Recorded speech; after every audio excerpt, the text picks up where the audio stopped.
and we have to really escalate the noise we make so that we'll be heard.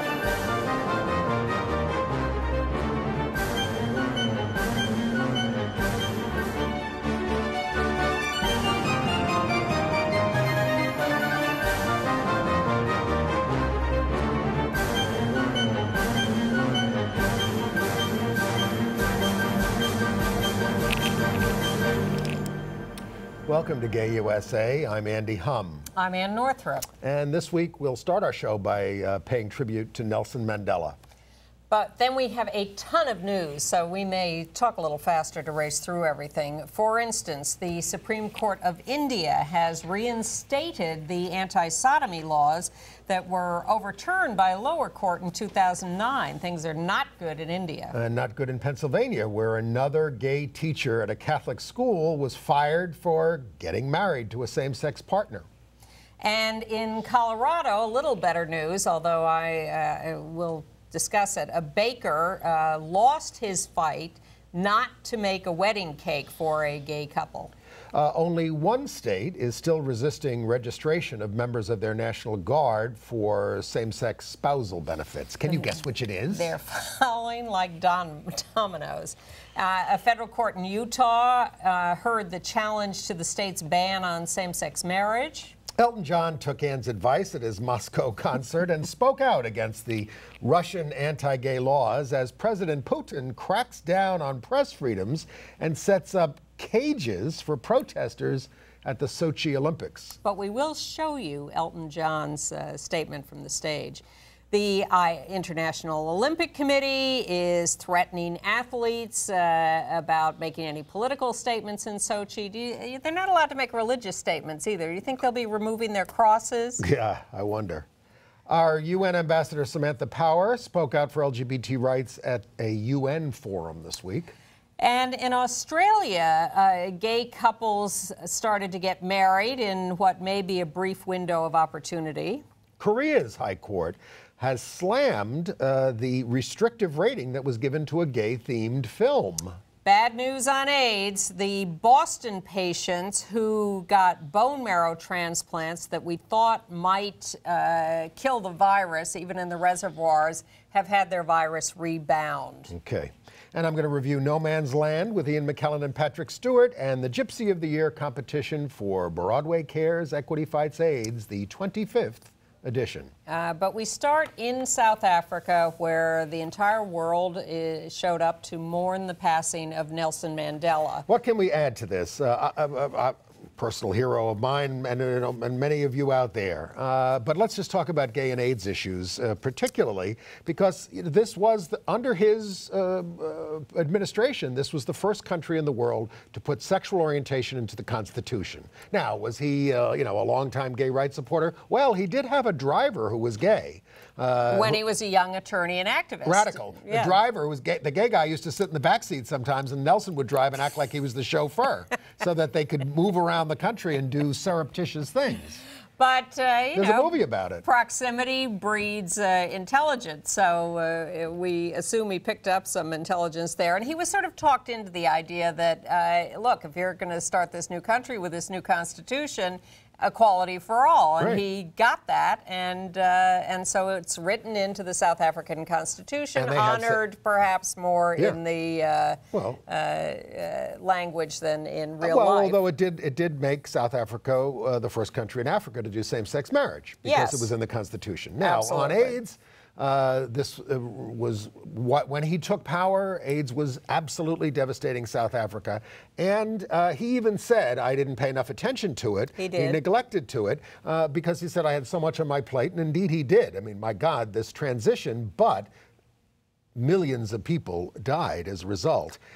He leaves. He sounds like Bill Clinton on this. Absolutely. You know. He leaves power. Yeah. He makes it his #1 issue. I mean, he makes it as, we got a pic, we put the picture of him up there with the red Bill ribbon. Clinton. He makes it his #1 issue, and he comes public about the fact that his son died of AIDS. Right. And he gave a very strong speech when the International AIDS Conference was held in Durban, South Africa in 2000. And that was a sort of landmark moment where international AIDS issues were really confronted for the first time in an important way. And he certainly challenges me to forgive my enemies, which I'm not too prone to do. Actually, one of my favorite things he did was that he appointed Edwin Cameron. Thank you. To the Constitutional Court, the highest court in South Africa, as an openly gay, openly HIV-positive man. He was a guest on the show. Absolutely, and that was a singularly important act. A lot of great quotes from Mandela, but one of mine was he made that well, not a quote, but it was somebody said about him. He made racism not just wrong, he made it look stupid. Well, yes, I wish that had more effect, but well, yes. I think he had an enormous effect, and you can. I still, Chris Cooper and I still recommend Mandela: The Long Walk to Freedom, which is just out, the biopic about himself and Winnie Mandela. And I'm happy to see you reviving your AIDS pin from South Africa. Yes, for this week in honor of Nelson. And President Obama, of course, showed up at the funeral and gave an eloquent speech, which included the need to stop discrimination against everyone, including no matter what they look like or who they love. The who they loves. Yeah, the who they loves. The new well, that's good. Configuration. Well, you know, and now we move on to India, where the Supreme Court reinstated the anti-sodomy laws that had been overturned by the New Delhi High Court in 2009. I wasn't expecting this. I don't think anyone was, because our trajectory has been forward. And at one of the demonstrations against it, but there were big demonstrations against this, somebody held up a sign saying, Nelson Mandela's on our side on this. Well, this all started years ago when an AIDS organization in India convinced the New Delhi court that it was important to decriminalize sodomy because criminalization of same-sex sex was a bar to doing AIDS education and getting people into testing and treatment. And it criminalizes us as a class of people. The same arguments we made in America. Don't forget, our laws were upheld in 1986, overturned in 2003 in the 13 states where they still were around. This in India is a colonial era law. 1860s, the British imposed this. Well, they imposed it, but the Indians have upheld it now, so it's part of their culture. And you know, the law is it bans sex against the order of nature, and it is used by the police to harass gay people. So, penalty of up to 10 years in prison.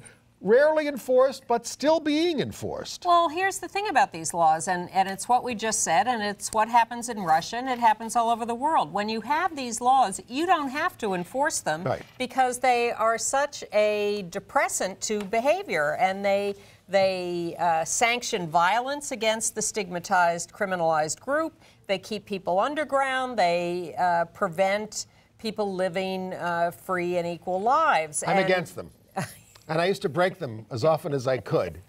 And don't forget, we didn't even get rid of them in New York until 1980. And it took the court to do that because the legislature wouldn't get rid of it. So the India High Court has taken us backwards, has reinstated the law. There is a small opportunity to appeal this decision. Unlikely. Very unlikely to succeed. And what the court said is really the parliament should decide this. They're like Judge Smith in New York, who said the courts cannot sanction same-sex marriage. That's up to the legislature to do. Courts are supposed to protect minority rights. It didn't happen in this case. And I think it's going to spark an even larger, stronger Indian LGBT movement. Already sparking demonstrations all over India. And I suspect there will be some in New York. And I would highly recommend that you go to your local Indian consulate or office or business or whatever and do demonstrations on your own, because we need worldwide support for people who have just been recriminalized. Okay. Now, Colorado, I think, is where we should go next. Yes, big story. Yeah. Well, this was a decision by an administrative law judge who was ruling in a case where a baker, the Masterpiece Cake Shop, said, look, I'm not against gay people. I serve gay customers, but making a gay wedding cake is a violation of my religious freedom. I do not want to participate in that wedding in any way, so I'm not doing it. Round one to Andy Hum, who predicted that his argument would not stand, and Andy was correct. The administrative law judge said, nonsense. You are rejecting this because it's a gay couple. It's not because of what the cake says. You didn't even get that far. You didn't want to make a cake for a gay couple, and that is discrimination against people, and that has, wait a second, the type of conduct that the Supreme Court has repeatedly found subject to legitimate regulation. This is part of the anti-discrimination law. I mean, Yes. because if you open this up too much, then people can make all kinds of religious reasons for not doing a lot of things, and Sure. including The Bible against is women, racist. against races, and all that other kind of stuff.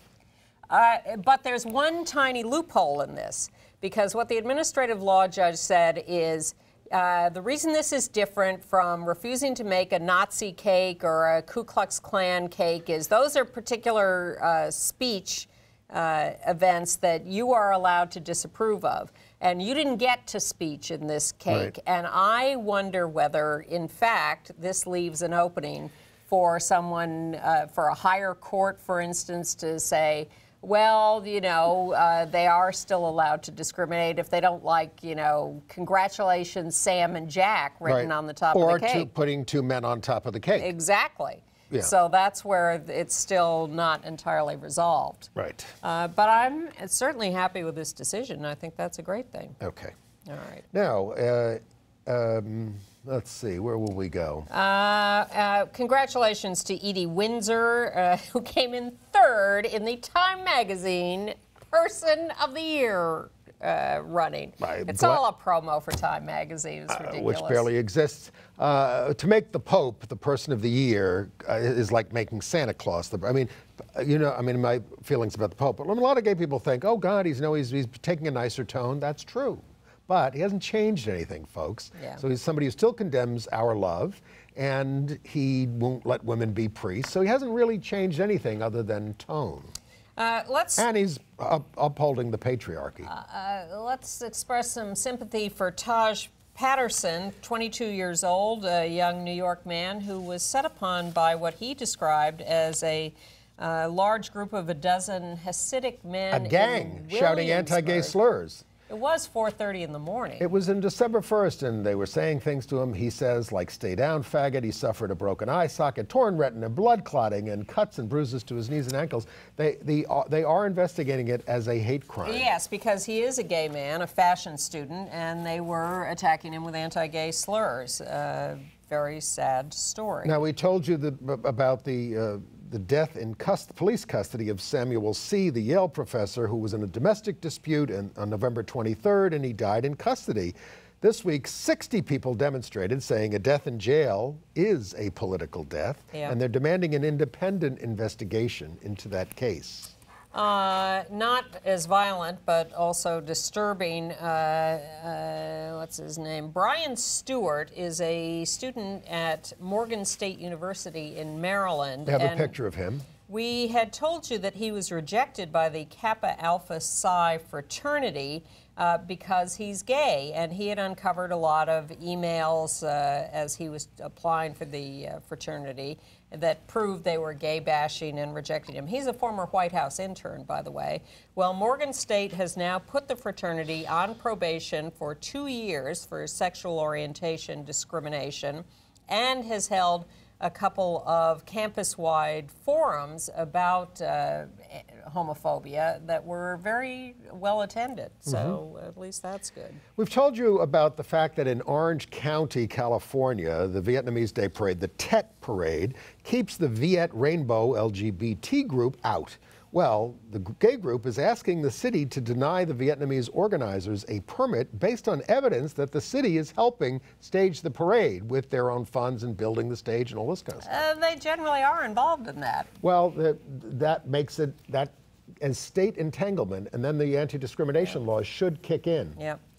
A couple of brief headlines. Morehead City, Kentucky. City Council unanimously approved a sexual orientation and gender identity non-discrimination law, becoming the 6th city in Kentucky to do so. Right. In Washington, D.C., the out-gay city council member there since 1997, David Catania, is exploring a run for mayor. He became a Democrat in 2004 and was elected as an independent in 2006. We have been showing you periodically and talking about the LGBT movement growing in the South in the United States.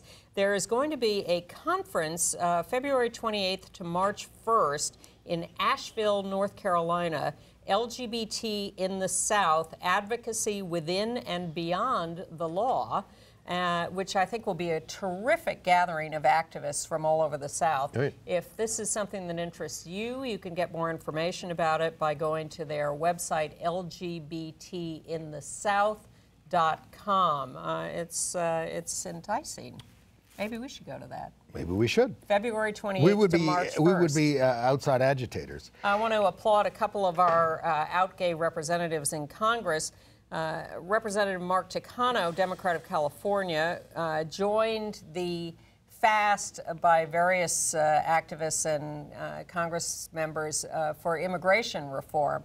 Describing himself as a son of immigrants, he stepped forward to fast for an assigned period of time. And Representative Jared Polis, Democrat of Colorado, got a lot of notice because with a Republican in the chair running the House at some point, she reprimanded another member for talking to the gallery, which is evidently against House rules. Yeah. And he started screaming at her, Polis, about, you know, pay attention to the substance of this immigration reform bill that this other representative was talking about, not whether you're talking to the gallery, for heaven's sake. Well, here's somebody who should be reprimanded. The U.S. Congressman Randy Forbes is pushing his party to deny funds to gay Republican candidates for the House. His bigotry may be queering his chances to chair the Armed Services Committee. Oh, wouldn't that be nice? John Boehner was asked if he believes his party should support gay candidates, and he said, I do. Colby, the gay Republican, who's not in the Congress anymore, said he wants his old colleagues to condemn Forbes. Well, Forbes is a really right-wing guy. Well, he's on the verge of becoming chair of Armed Services. Exactly. It'd be nice to prevent him from that. On the other hand, the Congressional Hispanic Caucus has formally endorsed the Employment Non-Discrimination Act. Not unanimously, but they did endorse it by at least a 2/3 margin. And Hyattsville, Maryland, the city council there, 9-0, has also adopted a sexual orientation, gender identity, non-discrimination In New York State, the High Court here will consider an appeal seeking to reinstate the jury's verdict of manslaughter versus a guy named Dwight DeLee in the killing of a Syracuse transgender woman, Teish Green, 22, in 2008. The evidence showed that DeLee killed her because he believed she was gay, is what the papers say. This past July, an appellate court set aside the verdict because of jury confusion about the judge's instructions, so it's a technicality, and we could get into that, but anyway, there's an appeal there. Cleveland is upset because of two contiguous murders of transgender women. Betty Skinner and Brittany Nicole Kidd Sturgis, both murdered in Cleveland recently. Not related cases, independent cases, evidently. They're holding a community meeting this Sunday at 1 p.m. If you're in Cleveland and interested in going to this meeting, I'm sure you can find information. Bad times in Cleveland. Speaking of transgender, we told you about that couple. The teenagers? Two trans teens, one man to woman, the other woman to man, who found each other. Big story on, I believe, on 2020, who got together and found each other. In Oklahoma. Yeah. Well, no more. And we do have a kind of a sweet interview. Up. They did a little video together, interview about what's going on with them. Yeah, they are very sweet. I broke up with him. And I think we're okay right now. I mean, we don't... We weren't laughing a couple months ago, that's for sure. It was hard, huh? Oh, I was devastated for a month. I was pretty much depressed and, you know, just kind of really down about it because, you know, you have to let the love of your life go. You know, if you love something, let it go. If it comes back, it's yours to keep. But if it doesn't, it was never meant to be. So that was kind of the mindset I had into it. And I just thought, well, you know what, I'm not going to curl up in a ball and go to sleep for days. I'm going to work out and go to work and have friends and just enjoy my senior year, because it's nothing to run my life over. I just want to improve myself and improve relationship with everyone and keep going. I just wasn't happy with the relationship, and I could see it was taking a toll on him, taking a toll on us, and our friendships, and my grades, and his grades, and I just thought it was best if we split apart. Just because we aren't dating anymore doesn't mean we don't care about each other. You know, we still love each other, spend almost every weekend with each other, and talk every day, most every day. Oh, yeah. Well, hey, you're a busy college student. I'm in college. I don't have time. And, you know, we still joke around. In fact, we're actually getting along better now than we were in the last few months that we were dating. Yeah, that's true. Mm-hmm. It's weird letting her go, because she was a part of the best time of my life, which was starting testosterone surgery, being who I am finally. And I've never been in a relationship besides her since I've been a man. Aaron and I always have had a special connection.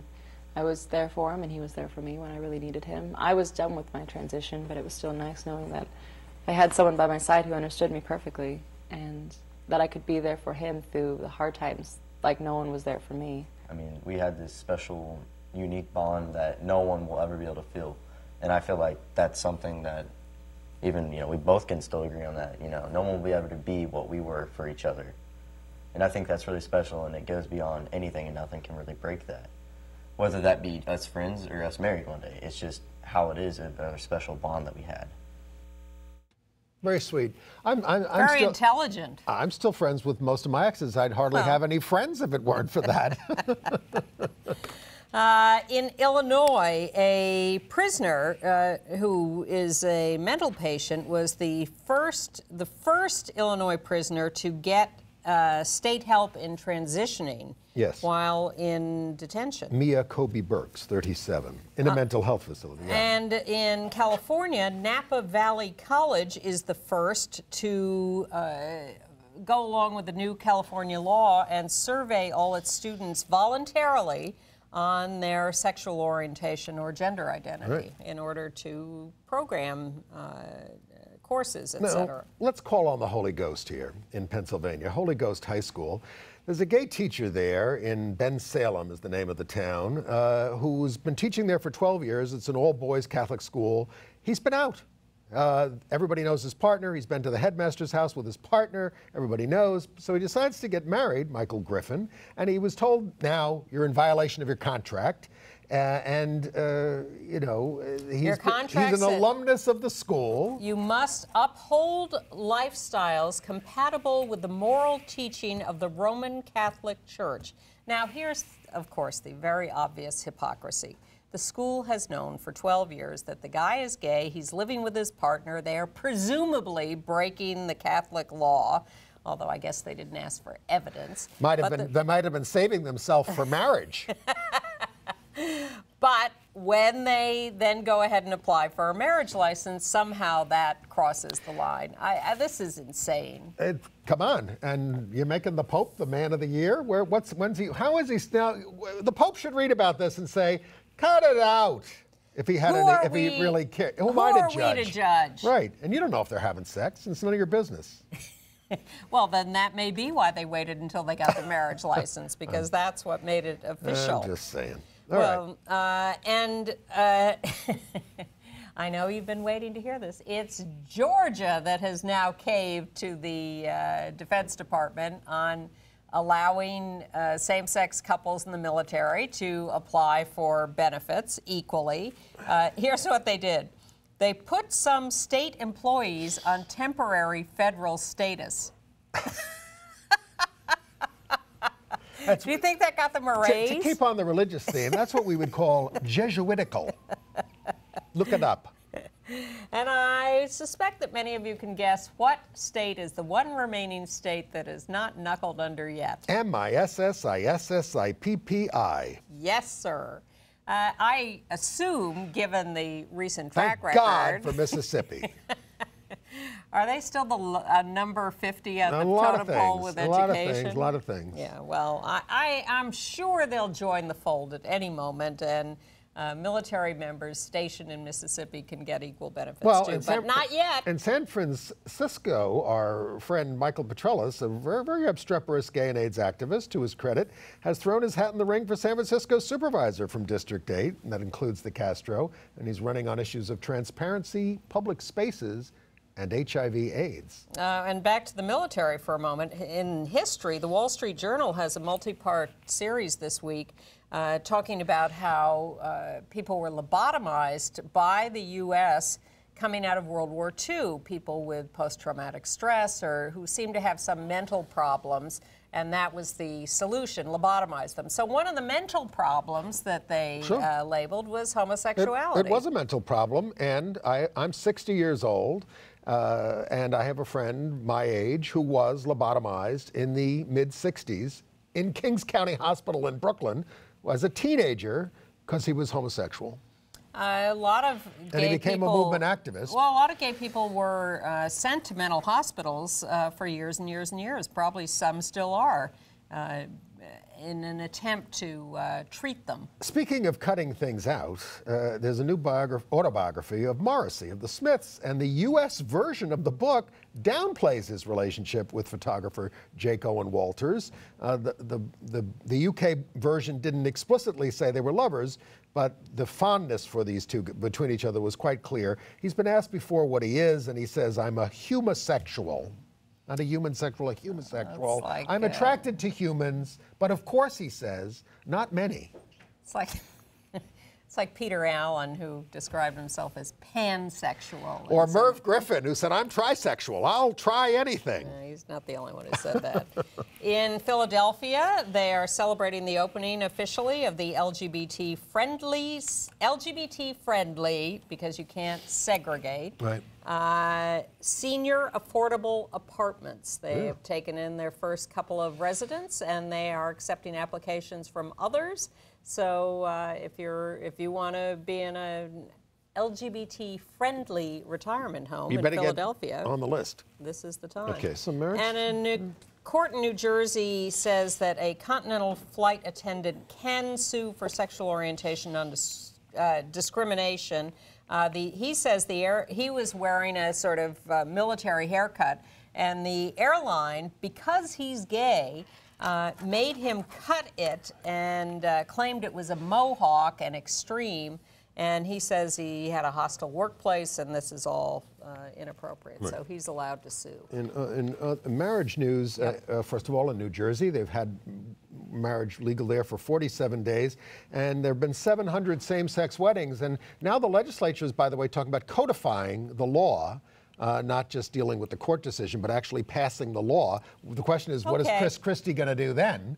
Because he vetoed it in the past. Do you see the thing about him closing lanes on the George Washington Bridge? No. The first day of school because he was angry at someone about something, some local state rep who didn't support him or something, so he closed down. He caused a 4-hour traffic jam on the George Washington Bridge by arbitrarily closing all but one lane. No, he's and now he denies it. But the people involved say, "Oh no, we had orders from him." He seems a bit angry to me. Well, I'm angry about some things too. In Washington, the Associated Press says in the first 10 months of legal same-sex marriage there, 17% of all marriages in the state were same-sex couples.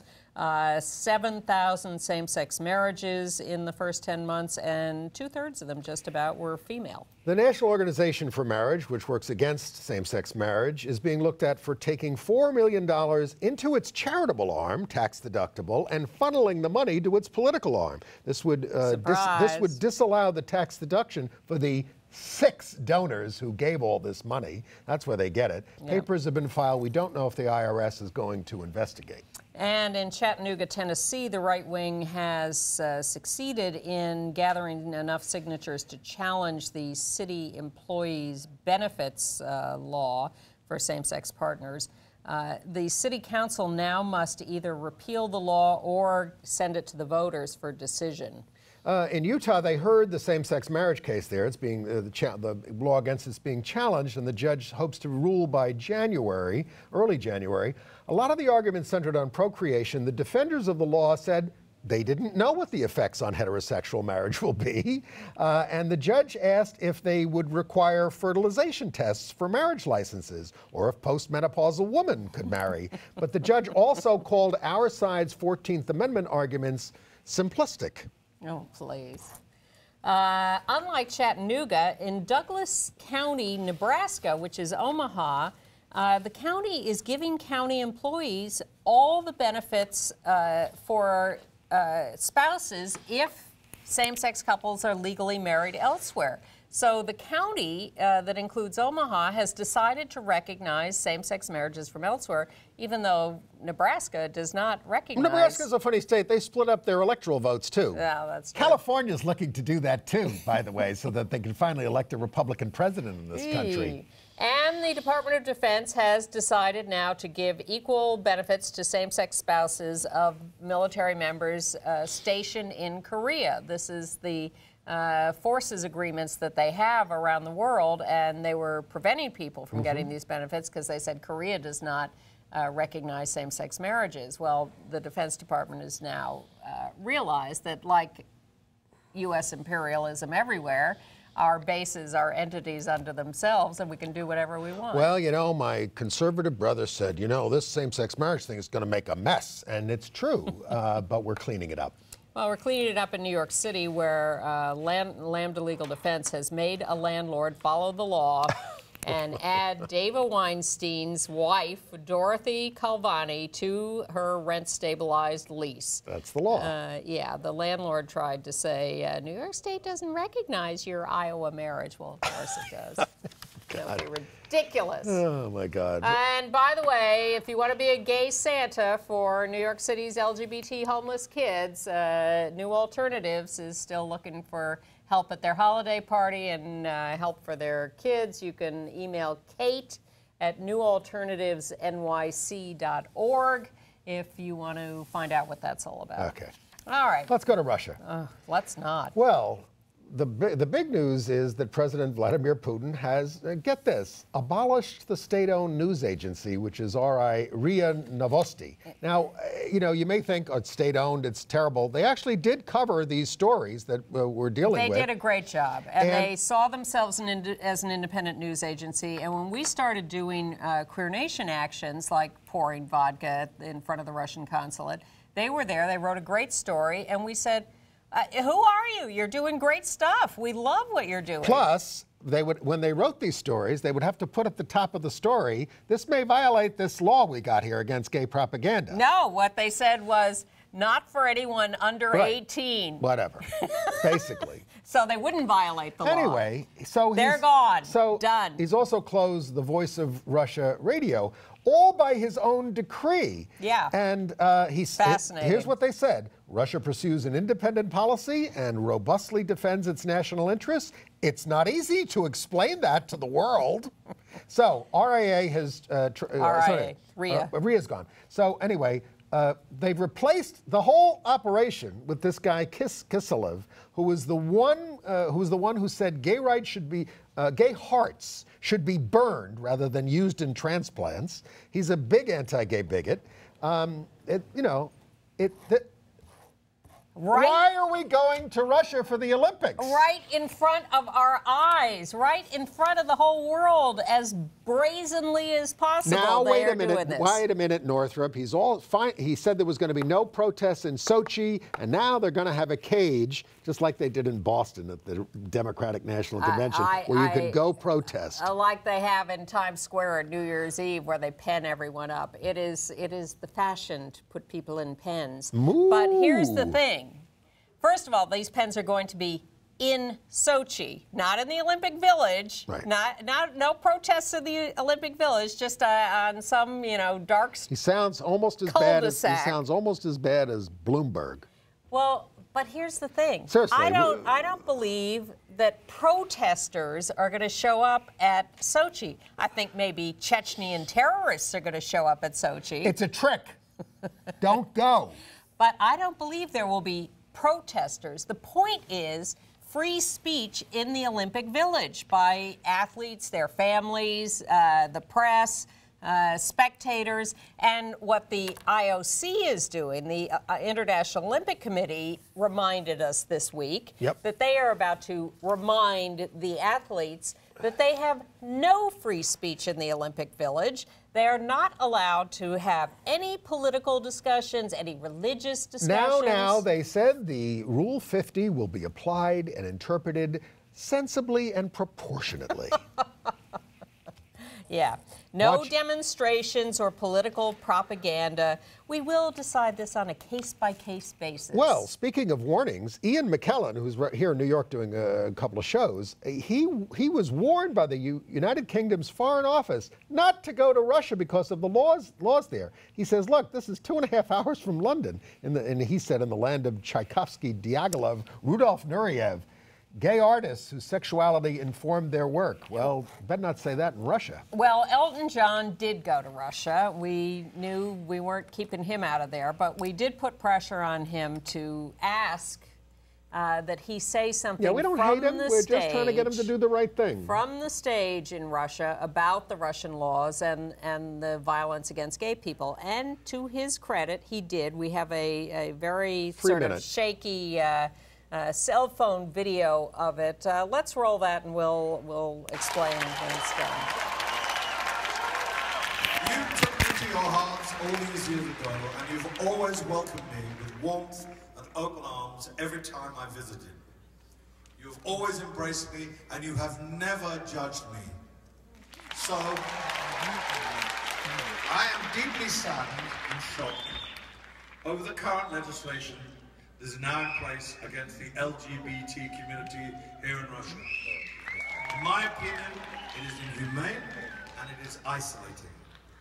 Some people have demanded that because of this legislation, I must not come here to Russia. But many, many more people asked me to come, and I listened to them. I love coming here. I want to show them and the world that I care, and that I don't believe in isolating people. Music is a very powerful thing. It brings people together irrespective of their age, their race, their sexuality, or their religion. It does not discriminate. Look around you tonight. You see men, women, young and old, gay and straight. Thousands of happy Russian people enjoying the music. We are all here together in harmony, and harmony is what makes a happy family and a strong society. The spirit we share tonight is what builds a future of equality, love and compassion for my children and for your children. Please don't leave it behind when you leave tonight. Each and every one of you, please keep this spirit in your life and in your heart. I wish you love and peace and health and happiness. And this show is dedicated to the memory of Vladislav Tornoboy.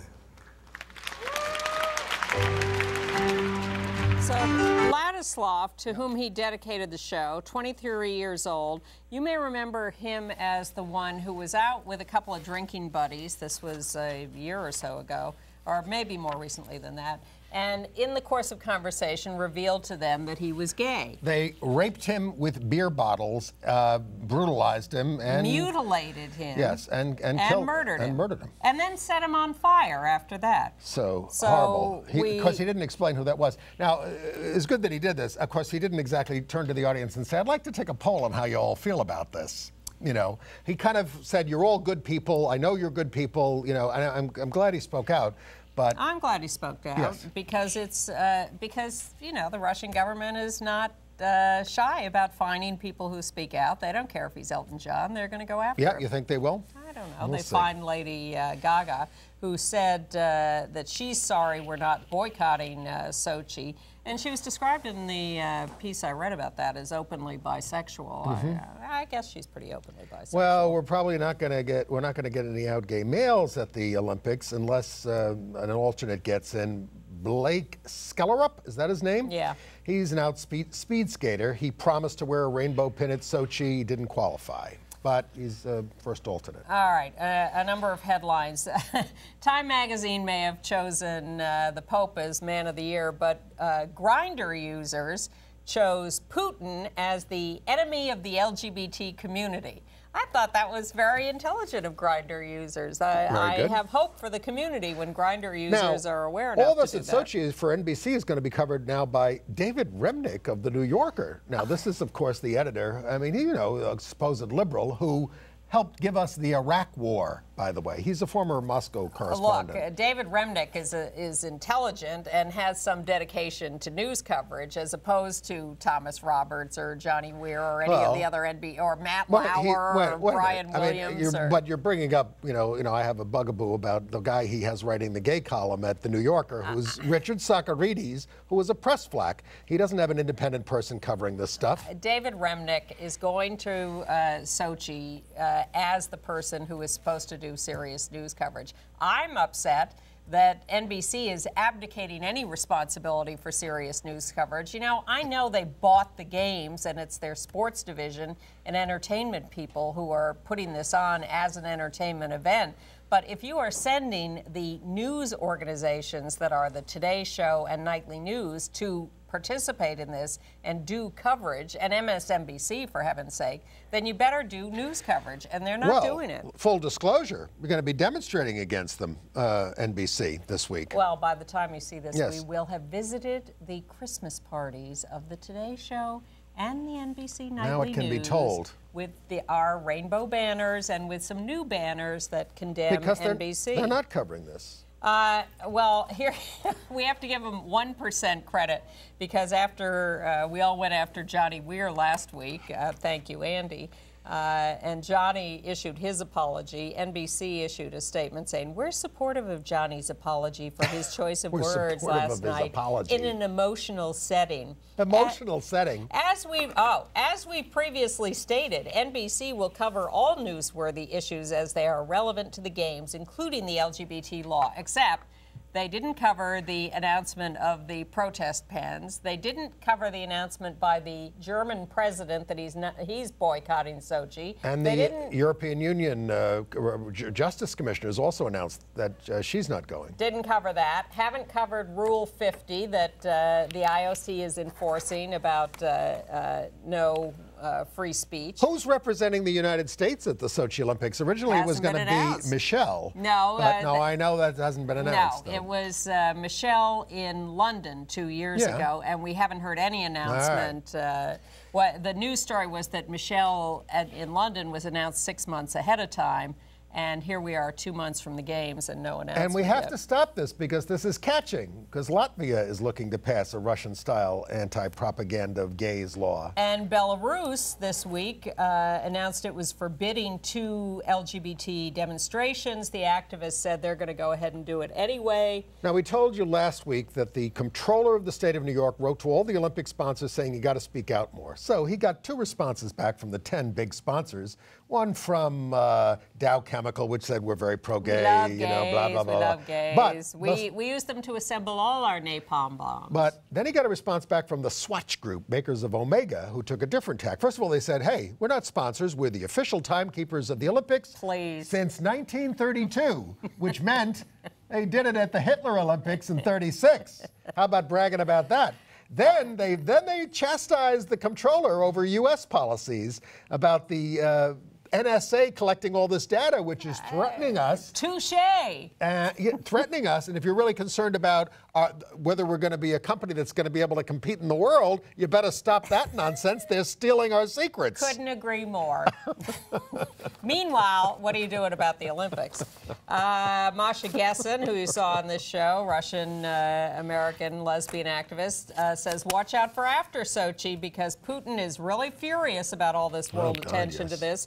And you think he's done stuff already. Wait till you see how he lashes out after the games. But I think essentially the suspension of press freedom is going to, I think, get people riled up. Well, who knows? This is a very big dictatorship at this point, and who knows what can be accomplished. And the IOC, it couldn't be a bigger collaborator. Thomas Bach, the president of the IOC, says India could get kicked out of the games. because they have people on their Olympic committee who are criminals, and that's bad governance, and that gets you kicked out of the games. Thank God. Have you seen what's going on in Russia? So it's run by a criminal enterprise of thugs. Yes, the IOC. No, and Russia. Yeah, that too. India immediately changed its rules to get rid of the guy who'd been convicted of something who was on the Olympic this committee. doesn't mean that we're not critical of things that go on here in the United States, as you know from watching this show. Absolutely. Right. You done with Russia? And, no, not at all. Not by a long shot. Yeah. So one of the things that apologists have said is, well, no one's been convicted under this propaganda law. People have been killed, people have been jailed for all sorts of things, but no one's been convicted. Not true. Well, now they have. Nikolai Alexeyev, controversial activist, and one colleague have been convicted. They violated the propaganda law because they held up a banner saying gay propaganda doesn't exist. People don't become gay. People are born gay. You can't propagandize them into it. So they've been fined. They're going to appeal their fine. They're going to appeal it in Russia, and then they're going to take it to the European courts as a way to try to overturn the propaganda law, except Russia never pays attention to the decisions of any of these European courts. Yeah, so that barrier has been crossed. There's a new celebrity effort to raise money to get money to Russians, but we're afraid it'll all disappear to Putin's government. We'll see what happens to that. U.S. Ambassador to the UN, Samantha Power, this was Human Rights Week at the UN, so there were a lot of I thought every week was Human Rights Week at the UN. Well, this is special Human Rights Week. So Samantha Power held a strategy session with LGBT groups, how the U.S. can help. And she said to criticize the criminalization of LGBT status is not cultural imperialism, and to deny gays and lesbians the right to live freely and to threaten them with discrimination or even death is not a form of moral or religious puritanism. It's, in fact, barbarism. Yeah. Pretty strong. Oh, by the way, you know what Thomas Bach said about the protest pens in Sochi? No. We welcome this. Oh, God. I'll bet you do.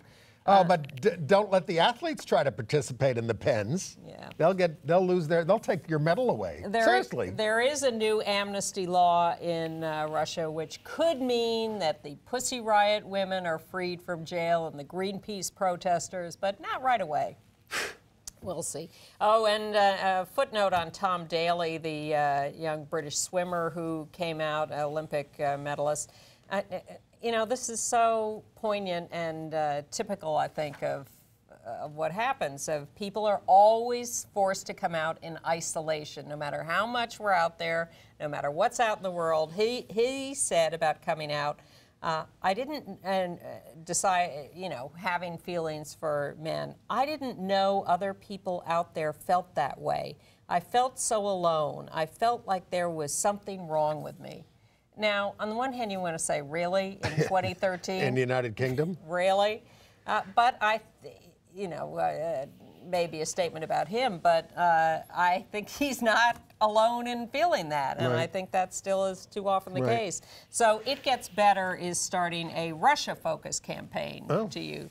And by the way, there's we're going to post a bunch of videos, coming out videos of, well, not just Tom Daley on a talk show there, which he was really terrific, and an Australian actor named Harry Cook who came out. We're going to post that video as well on our email. You have to call me, andyhum@aol.com, and I'll put you on the email list for these videos and news. In Hunan province in China has rejected the attempt by an LGBT non-governmental organization to organize and register yet.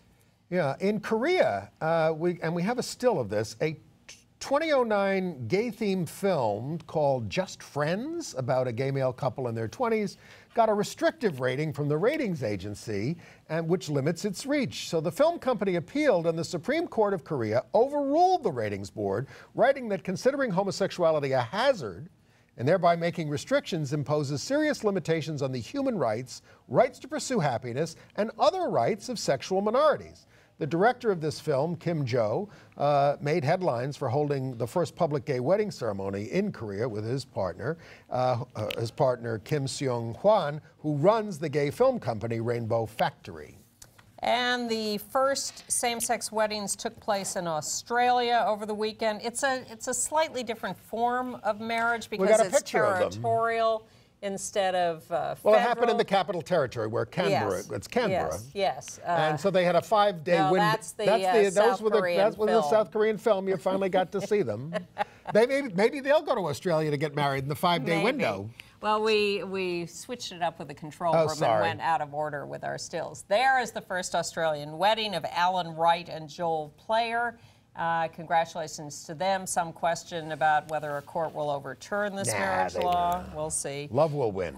In Rome, someone brilliantly put up a mile-long display of rainbow lights on it was the mayor of Rome.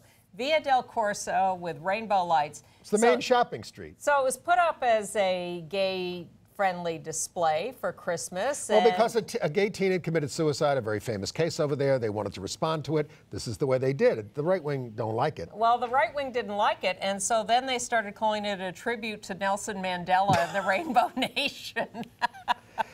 Well, they also attacked it as provocative and ideological, unlike what they stand for. And we do have a picture of Harry Cook, the Australian actor who came out, and as Andy said, if you write him at andyhum@aol.com, he'll give you the link to the coming out video. He played Gina Davis's son in a movie called Accidents Happen, and it's a very thoughtful rap about coming out as an actor. Yeah. And Britain announced that England and Wales will have same-sex marriage beginning in March. 29th. They'd planned to start it in the summer, but they've moved it up. Okay. And Taiwan has announced that people can register their gender change without proof of surgery. This is a good advance in Taiwan. Yeah. And 130 couples were at the first mass weddings in Rio de Janeiro. Okay.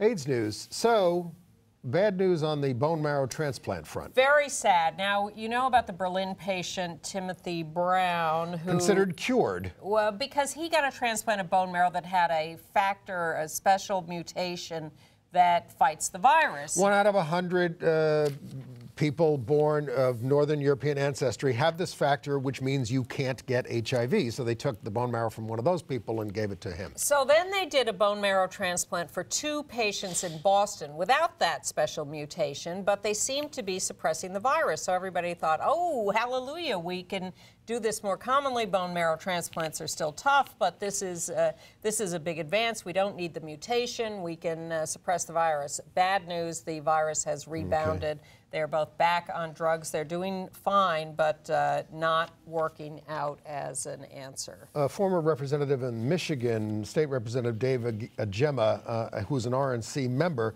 said at a holiday reception that gay people want free medical because they're dying between the ages of 30 and 44. He says he works at American Airlines, and his gay coworkers told him that their spouses they got spouses so they could get free medical.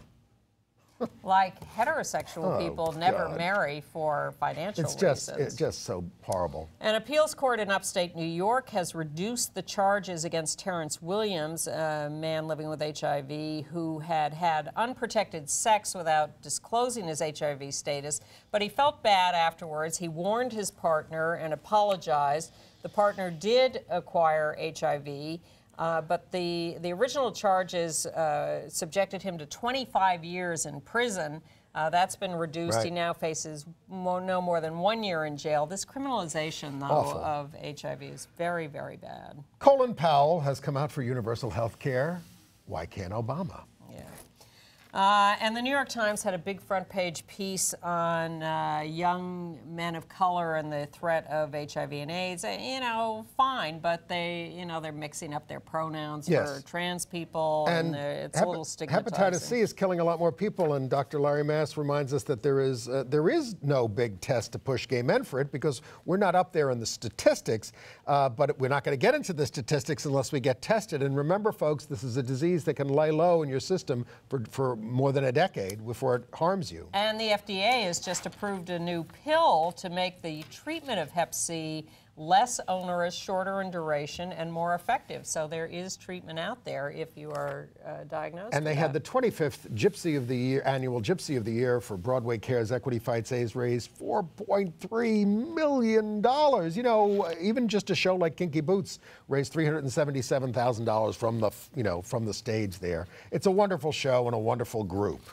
The French director, Edouard Molinaro, of La Cage aux Folles, a movie I enjoyed and Andy hated, has died at 85. It was the highest grossing foreign language film ever in the United States when it was released in 1978.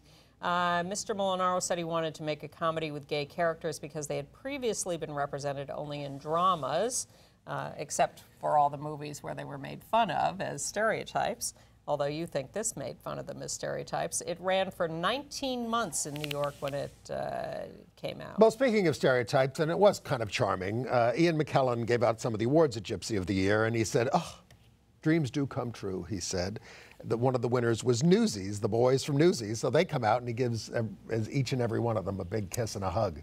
It was sweet. The Oscars are coming up shortly, and so they are beginning to announce various things, and they've announced 15 semi-finalists in the documentary category. They'll end up with 5 finalists competing, but among the 15 is the movie God Loves Uganda, which is about their anti-gay stuff. Pussy Riot, A Punk Prayer is among the nominees, not nominees, the semi-finalists, and one of our favorites, 20 Feet from Stardom, about the backup singers. We have a picture of this. I saw No Man's Land by Harold Pinter on Broadway with Ian McKellen again, and Patrick Stewart and Billy Crudup and Shuler Hensley. I laughed. I kind of liked it, and it's kind of like a dream, but I can't say I understood what the hell was going on, although somebody explained it to me. They said it's about the fall of the British Empire. So, there are always these subtexts that I don't get. They're also doing Waiting for Godot, which they're calling Waiting for Godot, and that's terrific. They're both good. And I caught up with Buyer and Seller, which you had seen and enjoyed a lot, which is Michael Urie in a one-man show about working in Barbra Streisand's basement. In the shopping mall in Barbra Streisand's basement. For one customer. Barbara, or Sadie, as she first describes herself. I thought it had its moments, but I did not find it as hilarious as some of the reviews. It's been running a long time. It's got great reviews, so sometimes I think expectations get built up. I thoroughly enjoyed myself at that show. By the way, out gay actor Ben Whishaw is set to play Freddie Mercury in a biopic. They were originally going to cast Sacha Baron Cohen. They're also doing HBO a biopic on sexual renegade Mae West with Bette Midler to play her and Harvey Fierstein scripting. Alan Cumming is doing Cabaret on Broadway with Michelle Williams starting March 21st. And a new play about Moss Hart, who wrote Act One, called Act One. And I see that HBO is really doing a lot of promos for this new Gay Men in San Francisco series. I see them on Bravo, I see them on HBO. They're pushing this thing. Okay. And again, write to andyhum@aol.com if you want to get on our list for 1 email a week. We are not going to bombard Unless there's an emergency. And then you'll want to hear about the emergency, but it'll give you links to these videos we've described and the headlines and remind you about the show every week. Thanks for watching. Where you can find it. Thank you, and we will see you next week. Bye-bye. Bye.